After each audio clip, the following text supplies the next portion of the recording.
Welcome to the Nathan Nephew Show. I'm your host, Nathan Nephew. Man, there is, the good thing about doing a show like this is that there's always material. I want to thank you for listening, though. Head over to nathannephew.com if you're not already there. You're listening right here on Red State Talk Radio. I appreciate it. I love the feedback I get. Don't hesitate to send me some more. Talk at nathannephew.com. Or just go to nathannephew.com. Use the contact form. Send me a message. I want to quick start off with the situation in Nevada that seems to be ramping up by the hour. Talking about the situation on the Bundy Ranch. He's a 67-year-old rancher. He's been doing it for years. His family has been using this land, this public land in the state of Nevada for years, since 1800s. And all of a sudden, the Bureau of Land Management, a federal agency, don't ask me why it exists in the first place, but a federal agency decided that, well, there are desert tortoises on this land and we need to protect them. And so what we're going to do, we're going to tax everybody, we're going to regulate everybody that's using this land, and we're going to kick them all off it. I mean, they can stay. They just have to pay us way too much money to use public land in the state of Nevada. The federal government's going to just take this over to protect the tortoises. Well, Clive Bundy, the rancher his family has been using it for years, said, you know what? No. No. First of all, you're the federal government. I will pay fees to the county, to the state maybe, not the federal government. This is not an issue that the federal government should be involved in. And I agree. You look at the Constitution, Article 1, Section 8. I don't see in there protecting desert tortoises. I don't see that in the Constitution anywhere. And they don't get to just make up rules and then... The most annoying thing here, before I really get into the real situation, because all of this is just backstory, the real frustrating thing here are people who... You talk to them on a lot of other issues, and they're generally right of center. They understand the importance of freedom. They like it.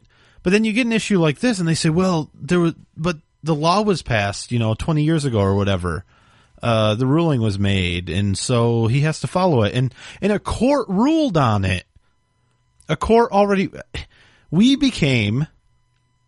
And I'm not even sure when it happened. I mean, there's been courts since the beginning of this nation's founding. But we're to the point where Congress does whatever they want. The federal government does whatever they want. They make a law. They make a ruling. Obama, signs an executive order saying whatever they want to say. They don't even... If you're in Congress, if you're a senator, you don't have to read the Constitution, because the way it's been working and the way that people think it ought to work is that legislation gets passed, a bill gets passed, doesn't matter if it's constitutional or not. The people passing the bill might not even read the bill. They definitely don't know what's in the Constitution. They pass the bill, it doesn't matter, it becomes law. And it's law until somebody challenges it, somebody takes it to court. And then you have, at most, if it makes it to the Supreme Court, you have nine judges ruling on what is the law of the land in this nation. Now, the three branches of government were put in place as a check and balance to each other. They're supposed to operate independently and be co-equal, meaning each branch has the same power. They're all equal. But it wasn't meant to work this way, in that Congress or the President of the United States can just ignore the Constitution. They don't even need to read it. They do whatever they want. They say, hey, this would be a good idea. Is it constitutional? I don't know. It doesn't matter. We'll just pass it. That's what the courts are for. Now, what's so damn scary about this is I've been talking to people lately. People who are big into the gun rights lobby or just civil rights, these sorts of things. They think it's okay. They're looking at this Bundy Ranch case, and they're saying, well, but there was a law passed and it went to court, and a court ruled. That doesn't... Look, the Supreme Court ruled on Obamacare, right? John Turncoat Roberts there, he decided that he wanted Obamacare to be the law of the land. That doesn't make it okay. You look at it, you still know that it's not the federal government's place to force somebody to purchase health insurance or anything else, or not use public land in the state of Nevada. So the other question here is, why are you supporting this rancher? He broke the law. Okay, so let's pretend like we think it's okay that laws can just be made, courts can rule on it, and it doesn't matter what the hell the Constitution says. Let's pretend we buy into that. Well, in this case, I'm not necessarily supporting the rancher. What I'm supporting, what I am opposing, and what a lot of Americans are opposing, is federal government overreaching, completely overstepping its bounds, coming in, and here we get to the problem, setting up things like First Amendment zones, a fenced-in area where you can go if you'd like to spout off, if you'd like to complain about what the Bureau of Land Management is doing. Just walk inside this fenced-in area. It's okay. You can say anything you want in there. No. The First Amendment zone, First Amendment area, is the United States of America. The entire country, we can say anything we want. In the federal government, no government is going to tell me I can't. That because I'm in the wrong area, I can't say what the hell I want to say. That isn't how it works. The other problem, Bundy said, I'm going to do whatever it takes. This is America. I want my freedom. I want to be able to... I feed people with this cattle. This is how I make my living. And so what does the federal government do? Well, what do they always do? They show up with helicopters, sniper rifles, SWAT teams. They surround his ranch. They start with a show of force. But it's for your protection. We're just going to keep you safe, that's all. We just want to make sure nobody gets hurt here. And then what do? They arrest his son because he's speaking or videotaping, taking pictures, and he's not in a First Amendment zone. And then what do? They tase his son because he's yelling at them. They grab a woman and throw her on the ground because apparently she was a little too close to a truck. She wasn't doing anything. She was standing there. And they were wondering why, since the federal government's stealing all the cattle, hauling them off on trucks, why do they need a backhoe in the desert? What are they doing? What are they burying? What are they digging up? What do you need a backhoe for if you're just loading cattle on trucks to auction it? You're going to auction the cattle off, right? You're not going to kill it. So like I said, things are ratcheting up, it seems, by the hour. There's reports of state militias and those sorts of patriots on their way to Nevada, if they're not already there, not to affect violence, but in fact to hopefully stop it. Hopefully stand between the federal government, who is way out of line, and the ranch, and the Bundy family, and the protesters in the area, and say, look, we've had enough. This is enough. Maybe you can make a case that this one incident with this one ranch isn't that big of a deal, but you put everything together. You think about the fact that instead of putting resources to surround this ranch, maybe they should put some resources on the southern border, and maybe use their powers to protect all of us from the invasion that is in fact happening, that the Democrats, the people in charge now in the regime, want. Because it's votes, because it's power, it's money. You think about Obamacare, everybody being forced to buy insurance. You think about the IRS, and we'll get to this in a second too, but you think about the IRS targeting conservative groups, your right-wing wackos, these people, it's just for safety. We have to make sure that they're not, because they're Republicans, so they're probably breaking the law. You think about Benghazi. Nothing was done about it. You think about Fast and Furious. Gun running to the Mexican border. Americans dead. Mexicans dead. You think about Eric Holder and the Justice Department in the White House deciding that they're not going to prosecute voter fraud because, they're one of us and we're just, it's racist to prosecute black people, so we're not going to do it since it's the new Black Panther Party. We're just not going to prosecute it. We're just not going to. All of that, including things that have been going on since before Obama was in office, but he could have stopped them. But you add all of that up, and then you put this in where you see the federal government pretending that it's about protecting tortoises when it isn't. It's about managing people. It's about control. And yeah, I think it's time to stand up and say no. Before violence is the only option, I think it's time to do something now. Because today, right now, at this ranch, there doesn't need to be any more violence. Any more than the federal government has already perpetrated. It could end here. And in fact, if you watch the video where the son is tased and I think it's the aunt gets thrown down to the ground, the federal agents leave. Because the people in the group are so angry, yelling at him, none of them acted out. They showed some pretty good restraint. The federal agents get in their trucks and they pull back.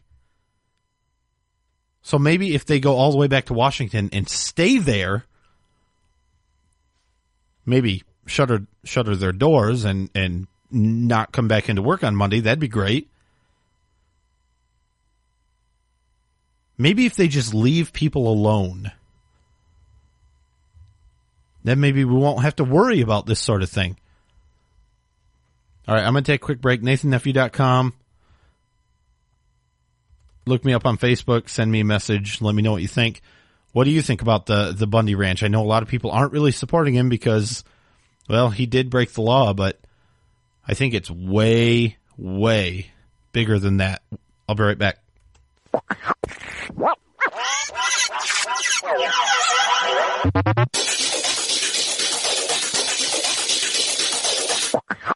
Are you tired of commuting to a job that makes someone else rich, working harder than ever, but getting nowhere? Do you hate spending hundreds of dollars every week on daycare, having someone else raise your children? With our opportunities, you can start earning money as soon as next week. You get to be the boss, work from home, and live a happier life. At Be the Boss Network, you'll find hundreds of work-from-home opportunities that you can literally start today and be earning money as soon as next week. Go to freedom66.com and start earning money as soon as next week. You get to be the boss. Get out of the rat race. Work from home. Go to freedom66.com right now and change your life today. That's freedom66.com. Go to freedom66.com and start earning money as soon as next week. You be the boss. Go to freedom66.com. Red State Talk Radio is All American Talk Radio. Hey everyone, have you heard about the No hair removal device that's sweeping the globe? If you want to go weeks without shaving and get smooth, professional quality results, here's our favorite host Cheryl for No hair removal. Thanks. Hey gals, I love talking about my No. It's this cute little hair removal system that you can take with you and use almost anywhere at home or on the road. No more expensive in-office treatments, painful waxing, and no more wasting your valuable time. Got unwanted facial hair? No no-no has patented thermocon technology that works on all hair and skin colors, so it's perfect for using on all body parts. And now you can take advantage of this incredible risk-free trial. Get the no-no, the facial kit, a travel case, and a $100 discount shopping card, and you don't risk a penny to try it. Try the incredible no-no hair completely risk-free. Call 1-800-953-5470. That's 800-953-5470. 800-953-5470.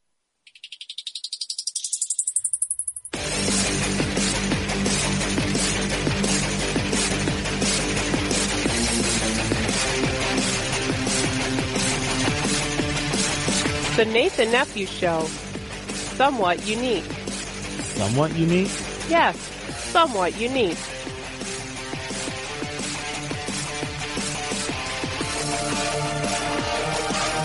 All right, welcome back to the Nathan Nephew Show. I am Nathan Nephew. Once again, head over to the website, nathannephew.com. All right, so I'm going to say good news because on the surface, if you don't think about, everything to follow, it's good news. Kathleen Sebelius, the former, I gave it away, didn't I? Because you haven't already heard this, right? Former Secretary of Health and Human Services, Kathleen Sebelius. She resigned, not because she did a bad job, not because Obamacare was a disaster, because they had a big shindig. In fact, Obama and White House aides and staffers and everything, she got a standing ovation when she gave a speech to resign. Not like most people who resign who kind of just go away. It was a big party. Woo! Yay! And Obama, she was there. She was there when we hit some speed bumps. And she has bruises and I have bruises.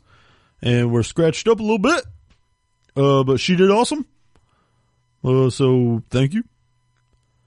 Yeah. So she's out of there.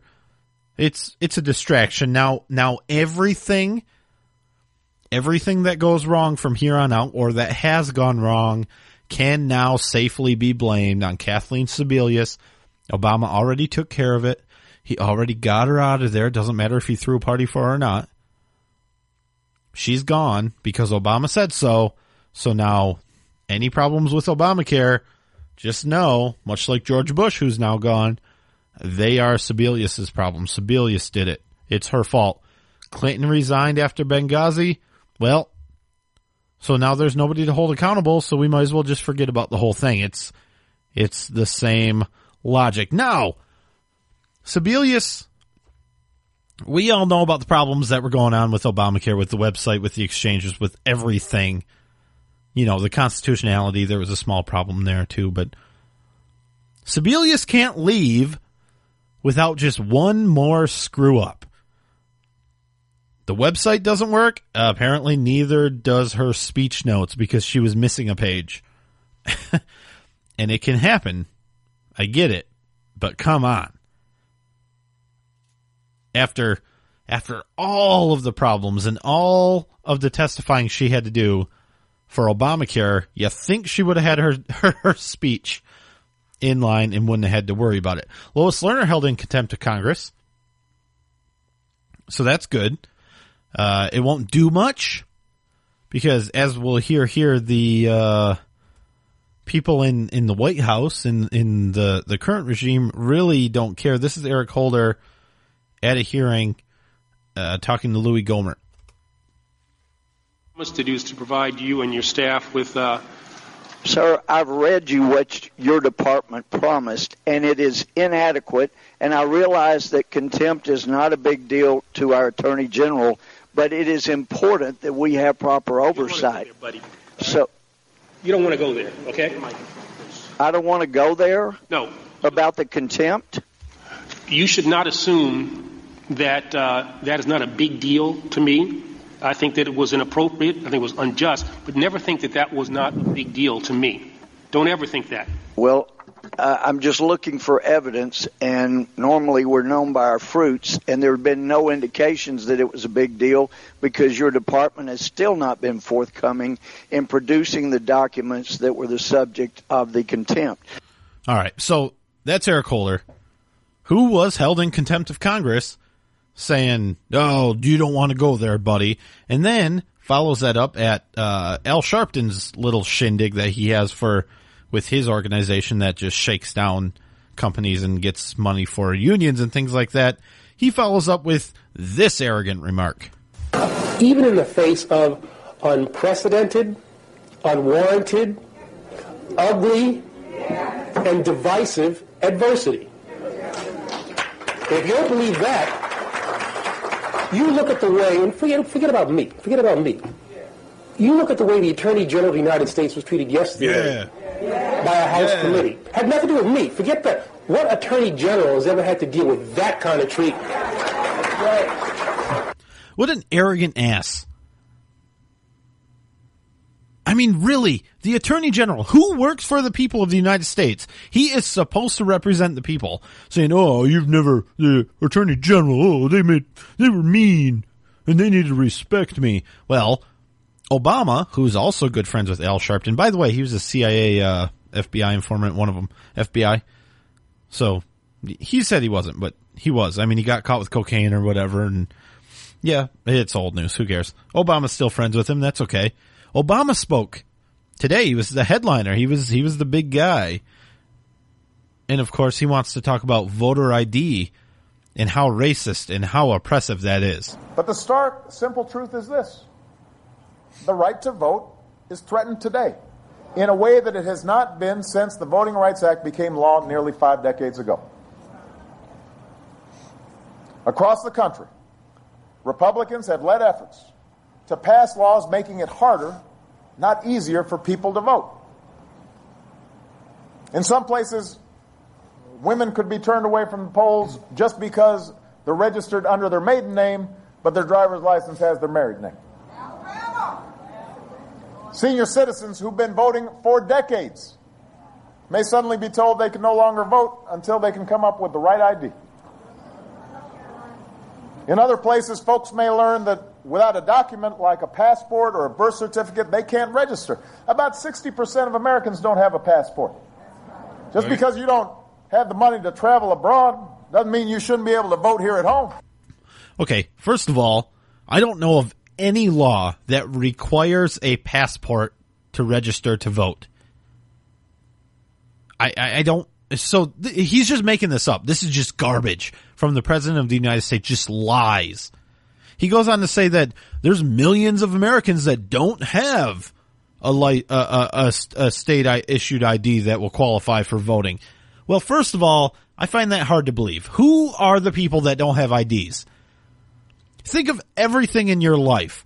Driving, getting on an airplane, buying alcohol, going to an event to see Obama. You need an ID for all of those things. Getting Obamacare. You need an ID. Who are these people that don't have, these millions of people who are going to vote that don't have an ID and can't get an ID? Who are these people? Where are they? And every state that I know of that wanted to do this sort of thing offered a very cheap, free ID to people. Just a state issue ID that qualified you to vote. And every voter ID law that I know of offered some other way that you could vote. I know in Michigan, if you don't have an ID, your driver's license, you just fill out an affidavit, which basically says, I am who I say I am. I'm signing it. This is who I am. I know other states, they let you bring in things like a heating bill from your house just to prove that you live there and something else. If you don't have a driver's license or a state-issued ID or a passport or whatever. Luckily, Obama knows where his birth certificate is. It's posted on a website somewhere, he says. But this is ridiculous. This is the President of the United States lying to people, saying that making people prove that they're United States citizens to vote in United States elections is oppressive. Maybe he could read the Constitution and tell me where it says that the federal government is in fact in charge of deciding who can and cannot vote. That's all the time I have. See you next week.